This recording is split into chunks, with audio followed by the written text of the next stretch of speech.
Hi అండి. ఎలా ఉన్నారు? We on potluck and resolution full video అండి.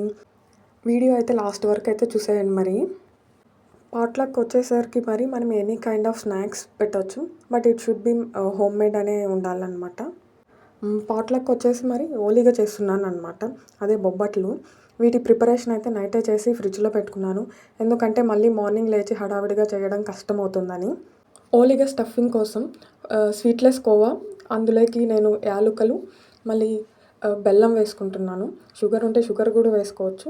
ఒకవేళ స్వీట్ కోవా ఉంటే గనక రెడీమేడ్‌గా చేసుకునేయచ్చు. ఇవన్నీ వేసి బాగా స్మూత్‌గా మిక్స్ చేసుకోవాలనమాట. అండ్ పిండి కూడా నేనైతే నైటే మిక్స్ చేసి పెట్టుకున్నాను. ఎందుకంటే మళ్ళీ మార్నింగ్ లేసి అవన్నీ చేయడానికి కూడా కష్టమవుతుందని. ఇంకా ఫస్ట్ మార్నింగ్ లేవగానే రెజల్యూషన్స్ రాశాననమాట. అవి ఏంటి, ఏమి అన్నది లాస్ట్‌లో చెప్తాను. ఇప్పుడైతే ఓలిగా చేయడానికి ఎంత కష్టపడుతున్నానో చూసేయండి మరి. ఓలిగా చేయడానికి ఎందుకు అంత కష్టం అంటారా? ఎందుకంటే మామూలుగా ఓలిగా మైదా పిండితో చేస్తారు కదా! నేనేమో నైట్ గోధుమ పిండి కలిపాను. ఎందుకంటే నేను మైదా స్టాక్ పెట్టుకోను. ఇంకా మార్నింగ్ తీసుకొచ్చి చేయొచ్చు కదా అనుకుంటే మాత్రం అలా అయితే అస్సలు కుదరదు. ఎందుకంటే మార్నింగ్ ఇవన్నీ రెడీ చేయాలి, ఇంట్లో పనులు చేయాలంటే కష్టమవుతుంది. అందుకనే నైట్ ఈ పని చేశాను. నైటే కలిపి పెట్టి ఉంచడం వల్ల ఇది ఇంకా ఎక్కువ జారిపోతుంది. అస్సలు షేప్ రావట్లేదు.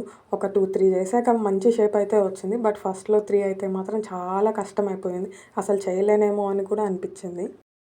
బట్ ఫైనల్లీ అయితే మాత్రం నేను షేప్ అయితే తెప్పించి ఏదో ఒకటి చేశాననమాట. టేస్ట్ విషయానికొస్తే మాత్రం బాగుంది. ఇంకా నేను ఇవి చేసేలోపు మా ఆయన వియాన్ని అయితే రెడీ చేసేసాడనమాట. వియాన్‌కి టిఫిన్ పెట్టిచ్చేసి నేను ఇంక రెజల్యూషన్ స్టార్ట్ చేశాను.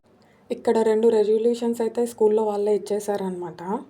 ఫస్ట్‌ది వచ్చేసి gratitude note. I am thankful to my parents and teachers for showing me the right path and helping me to growth.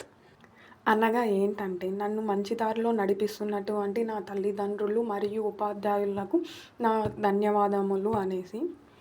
సెకండ్‌ది వచ్చేసి I will be using magical words like please, sorry, thankful, excuse me and speak politely. అంటే ఏమంటే మనము ఇతరులతో మాట్లాడేటప్పుడు మంచి మాటలను మాట్లాడతాను అనేసనమాట. లైక్ ప్లీజ్ దయచేసి ఇవ్వండి, సారీ నన్ను క్షమించండి. ఇంకా థర్డ్ వన్ వచ్చేసి ఇంట్లో అమ్మా నాన్నకి హెల్ప్ చేస్తాను అనేసి అయితే రాసి పంపించాననమాట. Bye, stay tuned.